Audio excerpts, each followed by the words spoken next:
Back in 2014, I bought my first car guy car. It was a 1995 Honda Civic. It was a 5-speed, and man, I love that thing. I got it for a whopping 1500 bucks. This was around the time when the Honda scene was really blowing up, for me especially, because you had these channels out there and maybe others watching this video remember I'm Thai Boogie, Four Bangers Production, just these guys blocking off these highways, betting money and just ripping it in these Hondas. And it really opened up my eyes to just the potential that these Hondas have. They're reliable. You can easily find them in a 5-speed or 6-speed variant. And with a little bit of money, putting on turbo kit and just even keeping it naturally aspirated if you want to, they're plenty of fun. They handle great. And it sucks that, they're not as cheap as they once were anymore, but I think they're still a great platform to start off with. So yeah, had a lot of fun with the Honda Civic. I didn't unfortunately keep it too long. It's because at the time I didn't have much space and my brother ended up buying an Integra. So I had to clear out the Civic, make room for the Integra, but the Integra was fun as well. But I'm not including the Integra on this list just because, that was my brother's car. Moving to 2015, I needed a car that was going to be my daily transportation. It was around the time when I landed my first job. My first job was actually working at Cinnabon, and I just needed something reliable. At the time, there was, a lot of influence from my family saying, hey, get something new. You won't have to spend a lot of money fixing it up and stuff like that. So I ended up going to a Mitsubishi dealership and I walked out with the 2015 Mitsubishi Outlander. Luckily, I got it for a good deal. It was $24,000, 5 years, 0% APR. So yeah, I had that daily for a long time. It was a fun car. It wasn't really the sportiest car I've owned, but it got the job done. I have good memories in it. If you guys watched my previous video, I talked a little bit about my Nissan Skyline. The Mitsubishi was the car that I drove down to Virginia in to pick up the Skyline. And speaking of the Skyline, in 2016, that's when I bought my dream car, my 1991 Nissan Skyline GTST. I got it for $16,000 out the door. I'll never forget the day I bought the Nissan Skyline. It was a really special moment, especially at the age of 20, being able to buy my dream car, hitting boost for the first time. And at the time, there weren't a lot of people in the Chicagoland area that even owned a Nissan Skyline. I think I was one of maybe 4 or 5 people in total. So it was still really new. That was just when the Skyline became legal. It was a blast, man. So many memories going to car meets, people walking up to me asking me, hey, can I sit in your car? And it's just good times, good times. With time, unfortunately, the Skyline had to go because I needed to clear up some funds to buy the next car that was on the list for me. That car was a 2014 Hyundai Veloster Turbo. Just kidding. So, actually not. That was the car I did end up buying. I did buy the Veloster Turbo for $13,000, but the Veloster was my new daily. I ended up selling the Outlander and the Skyline to free up money to get the car I'm about to mention next. But before I dive into that, a little bit about the Hyundai. It was a fun car. It came with custom rims and it was a fun daily. It made the turbo sounds and it wasn't the fastest thing out there, but it was still a fun, daily to have. It was definitely a different change of pace from the Outlander. Selling the Outlander and selling the Skyline made it possible for me and my brother to secure a purchase on a new car in the fleet. So in 2019, I bought a 2004 Lamborghini Gallardo for $75,000. This was different. It was a Lamborghini. I mean, it was pretty mind-blowing to step away from all the cars I had owned previously and jumping into a Lamborghini was it was definitely the most expensive car that we've owned. It was a cool experience as well. A bunch of kids would always scream whenever they would see the car pull up. And, I remember one time driving past just a group of kids playing tennis and they all just wanted to come and sit in the car and stuff. So, as nice as the Lamborghini was, though, I don't think I would say I enjoyed it more than the Skyline. The Skyline was definitely, that's my favorite car that I've ever owned.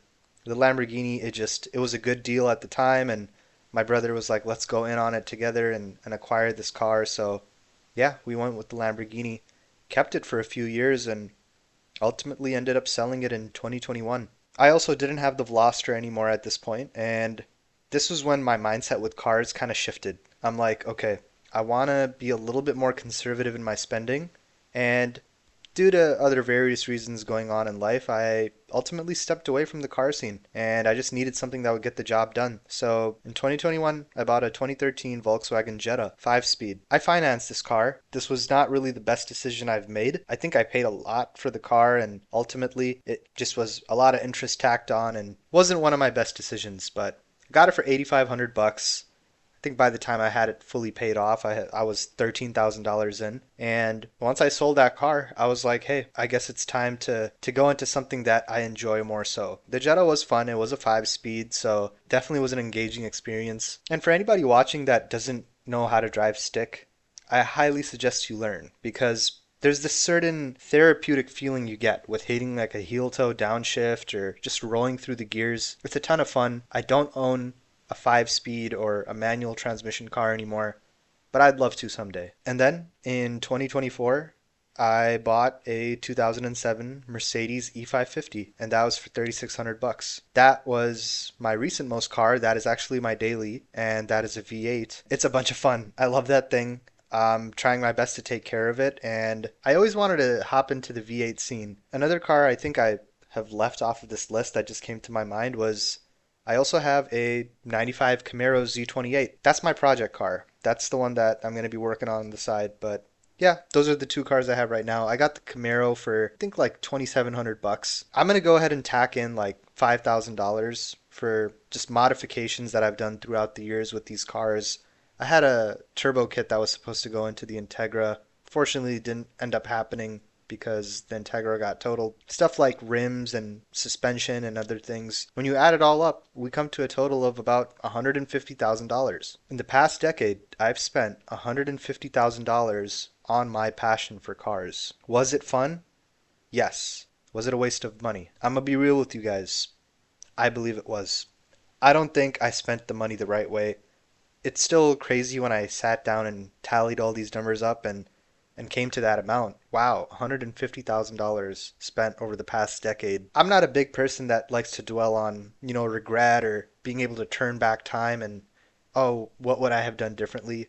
Like I mentioned, all of these cars brought their own unique experiences. I had fun with each of them. So I definitely paid for a certain experience that I got. But if you're young and if you're watching this, I would definitely advise start off small and stick to a platform. If I could rewind time, I would love to still have my Honda. I think that thing it would probably be more like a spoon Civic. I would have played my cards more strategically. It's a blessing and a curse being a car guy.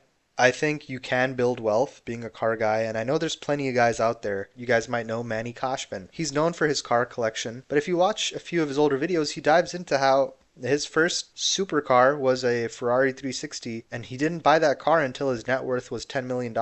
He had that level of restraint to be able to say, hey, I want something, and I can afford it, but let me afford it when everything else lines up. If I could go back in time and tell my younger self, that's what I would say. Wait until you can comfortably afford these luxuries and enjoy those cars. Learn to wrench on them yourself.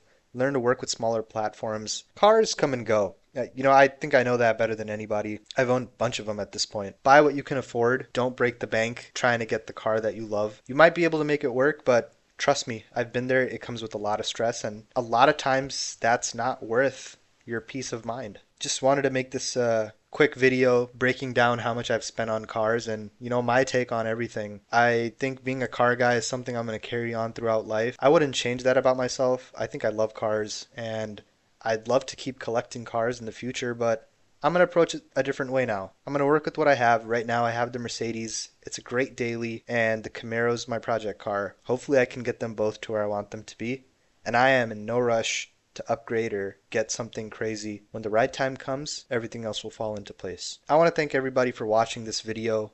I'd love to hear from others in the comments. Are you a car guy? How much have you spent on cars? Or are you saving up and waiting to get your dream car? Love to hear from everybody. I hope you all enjoyed the video. I'll catch you guys in the next one. My name is Sam Sager. Take care until then.